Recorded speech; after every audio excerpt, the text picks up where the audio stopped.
Good morning. Good morning.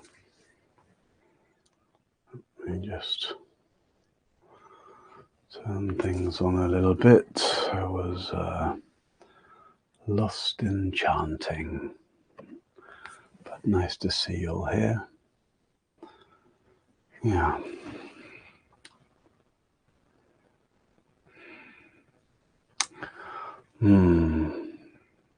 I'm just feeling the just the energy of chanting, sort of lightness in the body. You know, we so much tend to relate to things as things. You know. Yesterday we spoke a little bit about how when we talk about things changing, we still tend to conceive of them as things. And we have a sense of things change, as if things change over time. And we spoke a little bit about how most essentially, it's not that things that when we really start kind of contemplating and entering into the field of appearances, it's not so much that things change over time, even though they do conventionally, but it's more that every moment experience is refreshing, recreating. Right? So reality is literally appearing anew in every sense moment, right? In every mind moment, in every experiential moment. And as such, things aren't things. You know? It's one of the translations of shunyata. It's usually translated as emptiness, sometimes as voidness. And it can also be translated as no thingness, or anatta. You know, atta means a kernel, an essence, like the kernel of a nut, right? The innermost essence of something. Anatta means no essence, essenceless. That which we take as being solid is actually essenceless. It's constantly appearing anew. And so that becomes true when our irreducible reference point for life is experience. Mostly our education encourages us to take the irreducible reference points as materiality. What I mean by that is we think of the world as being composed of solidness. And then we find, break it down to atoms. Oh yeah, atoms. Atoms are the building blocks of reality, of the universe. And then we find, oh no, there's subatomic particles, whatever they are, neutrons and protons, maybe electrons. No. Actually, inside the atoms, there's a proton and a nucleon and whatever they are, and a lot of space. So then we try to get inside a proton or an electron, and find, well, there must be something smaller than that. But all of that is based on the idea that the building blocks of reality are physical. I mean, even that term, the building blocks of reality, it's nothing more solid sounding than building block. But if you want to penetrate the mysteries of life, don't look at reality in a material sense. Look at reality in an experiential sense. The building block of reality is experience. That's very different. What am I most, because that's where we are. What is your reality composed of? Right? You say, oh, it's composed of this, things. No, your reality is composed most essentially and primarily of experience. So that's the whole of Dharma practice, certainly the whole of meditation, entering into this fundamental, most intimate and alive dimension of reality, experience. And experience is not made of things. Experience is made of aliveness. It's made of flickering. It's made of sense consciousness. It's made of seeing and hearing, feeling, thinking, imagining, remembering, sensing. And as we enter into that, we enter into experience. We enter into seeing, hearing, feeling, sensing. Then we find that rather than, instead of finding things, we find currents. Right? We find movement, find energy. And so when I said just now, just sensing the energy after chanting, right? It's one of the beautiful things about chanting, is it energizes body, whereas we might tend to think of body as a thing, a lump of flesh, heavy thing in the morning, tired thing. Right? Just chanting, a bit of movement, a bit of qigong or yoga, something that opens up the energetic currents within bodily experience. And then we settle into, what is this? This is aliveness. This is the fluidity of experience. That's how we enter into reality. Forget things.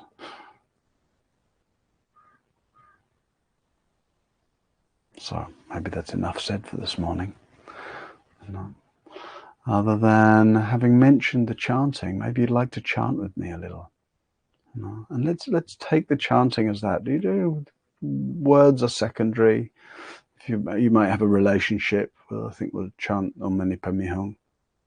Might have a relationship to the words or not. But just let yourself enter into the energetic process of the chanting. You open your throat, open your chest, you soften your belly. You might want to open your shoulders back a little. So the whole front body feels open, available. Rely on the strength in your back. Let the back of your body really be strong. That's what backs are made for. Backs are made to be strong. And the front, all these organs, all these senses, heart is here, belly is here, throat is here, voice is here, seeing, hearing, it's all front orientated. So let the front body let it be soft, let it be open, let it be available. Let back be strong. And let just the sound and the rhythm and the energy of the chant, just let it gently enter into you. And we could equally say, let yourself just enter into the chant. Right? And then notice, when we'll chant for 4 or 5 minutes, then I'll ring a bell, we'll go into quiet sitting.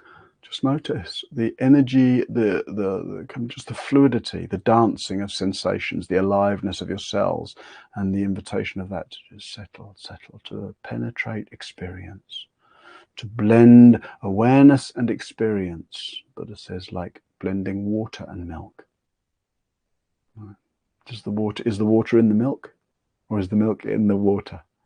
Does awareness go into experience, or does experience arrive in awareness? No, just blending. So, please take your seat for meditation. Om Mani Padme Hum, Om Mani Padme Hum, Om Mani Padme Hum, Om Mani Padme Hum, Om Mani Padme Hum, Om Mani Padme Hum. Om Mani Padme Hum, Mani Padme Hum, Mani Padme Hum. Om Mani Padme Hum, Om Mani Padme Hum, Mani Padme Hum. Om Mani Padme Hum, Mani Padme Hum, Mani Padme Hum. Om Mani Padme Hum, Mani Padme Hum, Mani Padme Hum. Om Mani Padme Hum, Om Mani Padme Hum, Mani Padme Hum.